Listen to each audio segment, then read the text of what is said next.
আসসালামু আলাইকুম প্রিয় দর্শক, জানিয়ে দিচ্ছি এইমাত্র পাওয়া আজকের সবচেয়ে গুরুত্বপূর্ণ আবহাওয়ার খবর। ঝড় বৃষ্টি নিয়ে আবারও দুঃসংবাদ দিল আবহাওয়া অফিস। দেশের দিকে ধেয়ে আসছে আরও একটি শক্তিশালী নিম্নচাপ। দক্ষিণ ও পূর্বাঞ্চলে ভারী থেকে অতি ভারী বৃষ্টিপাতের সম্ভাবনা। এদিকে আগামী 24 ঘন্টায় 30 জেলায় ভারী বৃষ্টির সতর্কতা। তো প্রিয় দর্শক, আগামীকাল 29শে সেপ্টেম্বর রোজ রবিবার। তো আগামী 24 ঘন্টা থেকে 72 ঘন্টার মধ্যে রাজধানী ঢাকা থেকে শুরু করে খুলনা, বরিশাল, চট্টগ্রাম, সিলেট, ময়মনসিংহ, রাজশাহী ও রংপুর বিভাগের কোন কোন জেলাগুলোতে আবহাওয়া পরিস্থিতি কেমন থাকতে পারে, কোথায় কোথায় হতে পারে ঝড় বৃষ্টি, জানিয়ে দেব। সম্পূর্ণ বিস্তারিত ভিডিওটি না টেনে একেবারে শেষ পর্যন্ত দেখতে থাকুন। কে কোন জেলা থেকে দেখছেন কমেন্ট বক্সে জানাবেন। প্রতিনিয়ত আবহাওয়ার খবর সবার আগে পেতে অবশ্যই আমাদের ইউটিউব চ্যানেলটিকে সাবস্ক্রাইব করে নিতে ভুলবেন না। প্রিয় দর্শক, আজ সন্ধ্যা 6টার পর থেকে আগামীকাল সকাল সন্ধ্যা 6টার মধ্যে দেশের 30টি জেলায় সর্বোচ্চ 60 কিলোমিটার বেগে তীব্র ঝড় বৃষ্টির আভাস দিয়েছে বাংলাদেশ আবহাওয়া অধিদপ্তর। তো সে সমস্ত জেলাগুলো হচ্ছে যে মুন্সিগঞ্জ, এরপর হোমনা, ঢাকা, এদিকে নরসিংদী, ধামরাই, কাপাসিয়া, কিশোরগঞ্জ, টাঙ্গাইল এবং এদিকে মানিকগঞ্জ থেকে শুরু করে দেখতে পাচ্ছেন অধিকাংশ অঞ্চলেই এই ভারী বৃষ্টিপাতের সম্ভাবনা। বাদবাকি এদিকে দেখতে পাচ্ছেন গোপালগঞ্জ থেকে শুরু করে টঙ্গিপাড়া, গৌরনদী এবং এদিকে মাদারীপুর, মকসেদপুর, শরীয়তপুর, এই সমস্ত অঞ্চলগুলোতেও পরবর্তী 12 ঘন্টায় ভারী থেকে অতি ভারী বর্ষণ হতে পারে। এছাড়া এদিকে দেখতে পাচ্ছেন রাজশাহী বিভাগের অধিকাংশ জেলা জুড়েই হালকা থেকে মাঝারি ধরনের বৃষ্টি বা বজ্র বৃষ্টির সম্ভাবনা রয়েছে এবং এদিকে দেখতে পাচ্ছেন সরিষাবাড়ি, জলছাত্র এবং জামালপুর, শেরপুর, ময়মনসিংহ, এই সমস্ত অঞ্চলগুলোতেও হালকা থেকে মাঝারি ধরনের বৃষ্টি বা বজ্র বৃষ্টি হতে পারে। পাশাপাশি এদিকে দেখতে পাচ্ছেন খুলনা ও বরিশাল বিভাগে তেমন আর ভারী বৃষ্টিপাতের কোনো সম্ভাবনা থাকছে না পরবর্তী 12 ঘন্টা থেকে 24 ঘন্টার মধ্যে।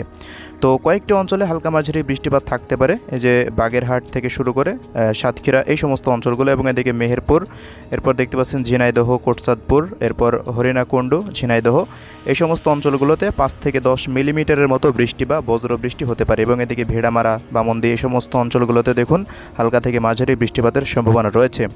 তবে ভারী বৃষ্টির সতর্কতা দিয়েছে বাংলাদেশ আবহাওয়া অধিদপ্তর রাজশাহী বিভাগে। তো দেখুন, ইউরোপিয়ান আবহাওয়ার পূর্বাভাস মডেলের রাডারও একই আপডেট পাওয়া যাচ্ছে। তো আগামীকাল সকাল 6টার মধ্যে বগুড়া, এরপর শিবগঞ্জ থেকে শুরু করে পাঁচবিবি, আক্কেলপুর, আদমদিঘি, এরপর চাঁপাইনবাবগঞ্জ, রাজশাহী, নাটোর, পাবনা, এই সমস্ত অঞ্চলগুলো এবং এদিকে নওগাঁ থেকে শুরু করে কয়েকটি অঞ্চলে দেখুন পটনীতলাতে হালকা থেকে মাঝারি ধরনের বৃষ্টি বা বজ্র বৃষ্টির সম্ভাবনা। বাদবাকি প্রিয় দর্শক, রংপুর বিভাগের প্রত্যেকটা জেলা জুড়েই পরবর্তী 12 ঘন্টায় দেখুন ভারী থেকে অতি ভারী বৃষ্টি বা বজ্র বৃষ্টির সম্ভাবনা উঠে আসছে। যে পীরগঞ্জ, বিরামপুর, এরপর চররাজীবপুর, এদিকে লালমনিরহাট, কুড়িগ্রাম, রংপুর, এরপর এদিকে সাইদপুর, কালাহোড়, পীরগঞ্জ, এরপর ঠাকুরগাঁও, বোদা, পঞ্চগড়, দেবীগঞ্জ থেকে শুরু করে অধিকাংশ জেলা জুড়েই দেখুন হালকা থেকে মাঝারি বৃষ্টি বা বজ্র বৃষ্টি হতে পারে।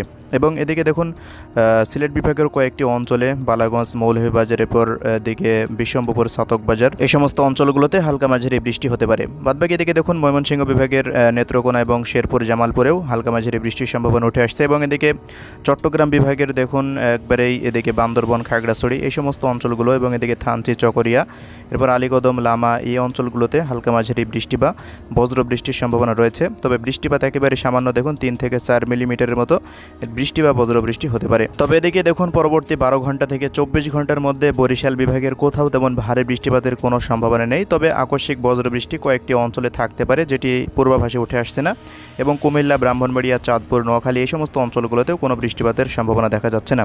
তো পরবর্তী 24 ঘন্টার আবহাওয়া আপডেটে চলে আসলাম। তো দেখুন পরবর্তী 24 ঘন্টাতে রাজধানী ঢাকা থেকে শুরু করে দিকে সিলেট এবং ময়মনসিংহ বিভাগের অধিকাংশ জায়গায় হালকা থেকে মাঝারি ধরনের বৃষ্টি বা বজ্র বৃষ্টি থাকতে পারে 29শে সেপ্টেম্বর সকাল 6টা থেকে 30শে সেপ্টেম্বর সকাল 6টার মধ্যে। এছাড়া দেখুন রংপুর, রাজশাহী বিভাগেও একই পরিস্থিতি। এছাড়া চট্টগ্রাম, বরিশাল ও খুলনা বিভাগের কোনো জেলাতেই দেখুন পরবর্তী 72 ঘন্টায় তেমন আর ভারী বর্ষণের সতর্কতা উঠে আসছে না।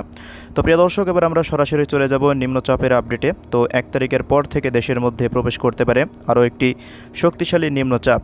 তো 1 তারিখের পর থেকে দেখুন উপকূলীয় অঞ্চল জুড়ে কিন্তু আবারও ভারী বর্ষণের সতর্কতা। খুলনা ও বরিশাল বিভাগের প্রত্যেকটা জেলাতেই দেখুন ভারী থেকে অতি ভারী বৃষ্টি বা বজ্র বৃষ্টি হতে পারে। এছাড়া দিকে চট্টগ্রাম এবং সিলেট বিভাগের অধিকাংশ জেলা জুড়েই এই ভারী বর্ষণের সতর্কতা রয়েছে। ঢাকা বিভাগেরও কিছু কিছু অঞ্চলে 1 তারিখের পর থেকে বৃষ্টিপাত শুরু হয়ে যেতে পারে। তবে 2 তারিখের পর থেকে রাজশাহী ও রংপুর বিভাগের প্রত্যেকটা অঞ্চলে ভারী বর্ষণের সতর্কতা আমরা লক্ষ্য করছি। তো দেখুন এই যে কুষ্টিয়া, মেহেরপুর, চুয়াডাঙ্গা, ঝিনাইদহ, মাগুরা, আলমডাঙ্গা থেকে শুরু করে চুয়াডাঙ্গা, যশোর, এরপর সাতক্ষীরা, খুলনা, বাগেরহাট এবং এদিকে পিরোজপুর থেকে শুরু করে বরিশাল, ভোলা এবং এদিকে ঢাকা বিভাগের প্রত্যেকটা জেলাতেই ফরিদপুর, এরপর এদিকে মানিকগঞ্জ, এরপর নরসিংদী, কাপাসিয়া থেকে শুরু করে প্রত্যেকটা অঞ্চলেই, এদিকে রাজশাহী বিভাগেরও প্রত্যেকটা জেলাতেই ভারী থেকে অতি ভারী বৃষ্টিপাতের সতর্কতা আসছে এবং রংপুর বিভাগেরও প্রত্যেকটা জেলা জুড়েই দেখুন ভারী থেকে অতি ভারী বৃষ্টি বা বজ্র বৃষ্টি হতে পারে। তো সিলেট বিভাগের ওপর দিয়ে মূলত এই বৃষ্টিপাত বেশি সক্রিয় থাকার সম্ভাবনা রয়েছে প্রত্যেকটা জেলা জুড়েই। এছাড়া দক্ষিণ অঞ্চলেও এই বৃষ্টিপাতের সক্রিয়তা বেশি থাকবে। তো এদিকে দেখুন চট্টগ্রাম বিভাগেরও বান্দরবান, খাগড়াছড়ি, এরপর রাঙামাটি, মানিকছড়ি থেকে শুরু করে হাটহাজারী এবং এদিকে চট্টগ্রাম, ব্রাহ্মণবাড়িয়া, কুমিল্লা, ফেনী, চাঁদপুর, নোয়াখালী প্রত্যেকটা অঞ্চলেই ভারী বৃষ্টিপাত থাকতে পারে। তো 2 তারিখের পর থেকে 3, 4, 5 এবং লাগাতার 7 তারিখ পর্যন্ত টানা 1 সপ্তাহ ভারী বর্ষণের সতর্কতা আমরা লক্ষ্য করছি। তো প্রিয় দর্শক দেখুন 3 তারিখের পর ময়মনসিংহ এবং সিলেট বিভাগের অধিকাংশ জেলা জুড়েই ভারী থেকে অতি ভারী মাত্রার বৃষ্টিপাত থাকতে পারে এবং ঢাকা বিভাগেরও প্রত্যেকটা অঞ্চলেই ভারী বৃষ্টিপাত থাকতে পারে এবং এদিকে 4 তারিখের পর থেকে দেখুন অন্যান্য অঞ্চলগুলোতেও ভারী বৃষ্টিপাতের মাত্রাটা বৃদ্ধি পেতে পারে এবং রংপুর বিভাগেও অতি ভারী বৃষ্টিপাত থাকার সম্ভাবনা রয়েছে। তো আজকের ভিডিও এখানে শেষ করছি। পরবর্তী কোনো আপডেটে, নতুন ভিডিওতে প্রত্যেকটা জেলার আপডেট তুলে ধরবো এবং কোথায় কত মিলিমিটার বৃষ্টিপাত থাকতে পারে সেটি আপনাদের জানিয়ে দেব। তো প্রিয় দর্শক, কে কোন জেলা থেকে দেখছেন কমেন্ট বক্সে জানাবেন। পরবর্তী আপডেটে আবার দেখা হবে। আল্লাহ হাফেজ।